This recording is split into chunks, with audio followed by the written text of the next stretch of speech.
Hello, everyone. Welcome to SuitCASES, conversation for the healthcare traveler. If you are a healthcare traveler, please allow me to ask you one question. How is it possible to set the standard for your department as a traveler passing through? My name is John Kiwanuka, and for the past 13 years, I have served healthcare travelers primarily as a recruiter. In that time, though, I have been blessed to work with some of the most brilliant minds in healthcare, people who have taught me more about their profession and even more so taught me more on how to be a better recruiter. Part of being a better recruiter is all about knowing when to listen.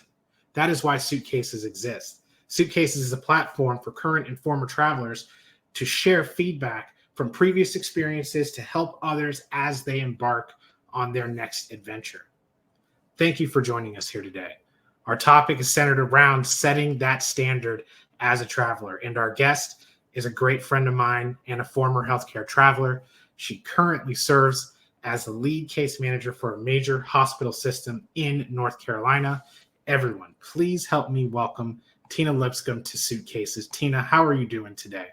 I'm doing great, John. Love talking on one of my favorite topics. I love it. I love it. It is great to hear your voice, and it's great to see your smile. I know you've had some things that you've been going through, and it's just great to hear and see you in such a great light. So good stuff. Thank you. Thank you. All right, no problem. So with that being said, are you ready to help travelers with setting the standard as a traveler? Absolutely. Absolutely. Yeah. All right. So there are directors in hospital systems nationwide that just refuse to work with travelers due to just the directors and maybe even the healthcare systems, their previous experience based on two topics, and whether it be high cost and poor work ethics. So my question is, what does setting the standard mean to you? Is it more about setting the example for travelers, or would you say it's more hospital departments as a whole? I think the answer to that is it's both. The way I see a traveler is basically a guest, that you are entering someone's home as a guest.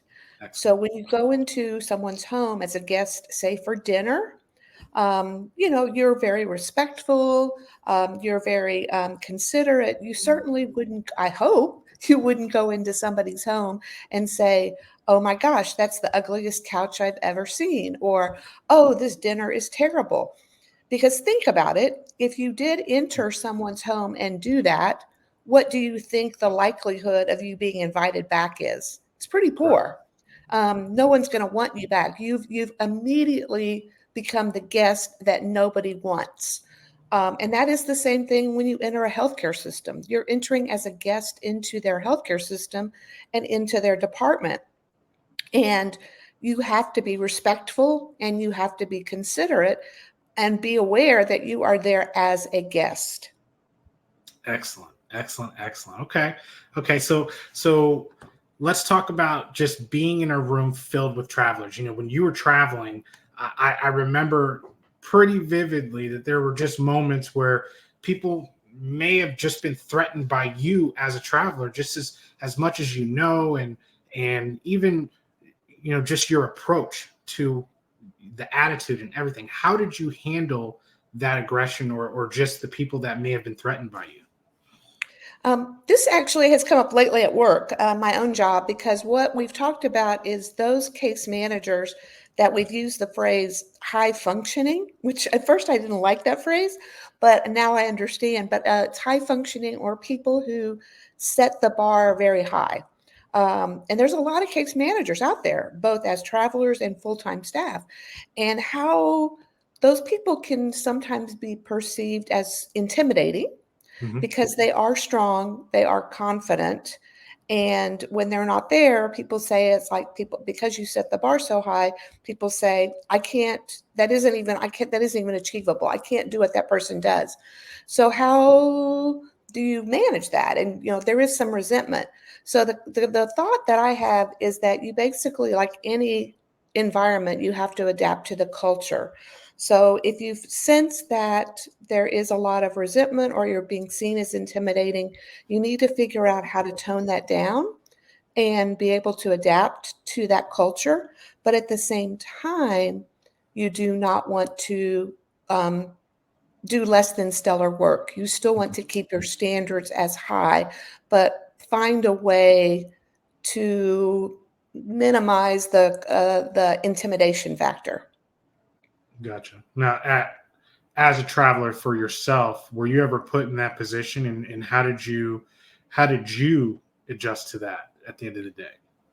I think that what I did is exactly that. Is I learned how to. I wanted to be aware. Number one, I think it's very Mhm. important to be aware that that is how you're perceived, and it was very important to me to know that.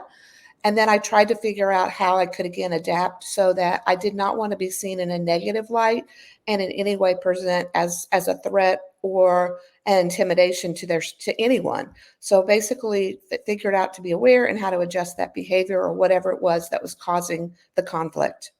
Love it. Love it. Okay. Okay. So speaking about cultures now, there are situations, and if we're really being honest, there are facilities out there that there's a reason why they need travelers, whether it Yeah. be they might have FMLA, or just other things might be going on, but really the retention is a problem there, and a lot of it has to do with poor just department culture as a whole. So my question to you is, how do you adjust to a poor department culture as a traveler, and then how do you stay strong and keep going as a traveler, as these assignments, 3 months, it goes in a blink basically, but when it's a longer assignment, even when it's a harder assignment, those 13 weeks can be really tough. So how do you adjust to that? This is a really tough situation to walk into, and I have been in this situation. First off, it is extremely important that you stay strong. It's very easy, as we all know, to sit down at a lunch table with a bunch of people. You want to be, it's like school. It's like high school all over again, despite the fact that we are not in high school, we are adults. But that behavior becomes high school behavior. You want to be seen as one of the cool kids and you want to fit in. So when the negativity and some of that starts up, you may inadvertently start buying into that, maybe, and it's so important to not do that and figure out a way to be strong and rise above that. Is it easy to do? Absolutely not. It is not easy to do. And so you Mhm. have to figure out how to stay strong and how to set a strong example of somebody who is positive, committed to the job. And one thing that I learned that really, really rocked my world was I was on an assignment many years ago where I walked into that kind of culture. It was actually a bullying environment. It was everybody was being bullied. Mhm. It was a very negative environment. And I tried. Oh, it was tough. It was extremely hard. And I had to also learn how to let it go at the end of the day.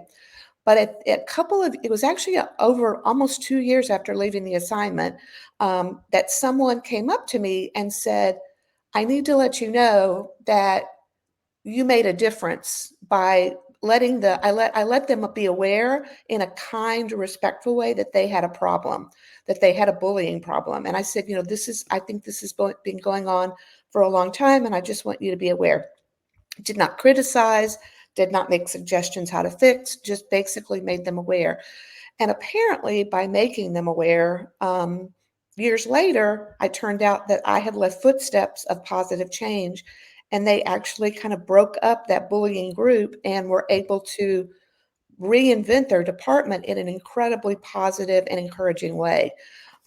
So I tell everyone, regardless of what assignment you are on, whether that's a good assignment, a bad assignment, no matter what you see it as, you are leaving footsteps. You're leaving a part of you behind, and leave a part of you that is a good part of you that you will never know how that impacts the work you've done. Love it. Now, in reference to the bullying that you're referring to, was that the travelers that were on assignment, or was that the people who were permanent on staff that were making it very difficult for travelers? That was the permanent staff, and they were making it very difficult for travelers. They did not want travelers, even though their department was struggling. They didn't want the help. They wanted people gone. And it was probably one of the worst situations I've ever been in my entire career. Wow. It was, they really went after the travelers.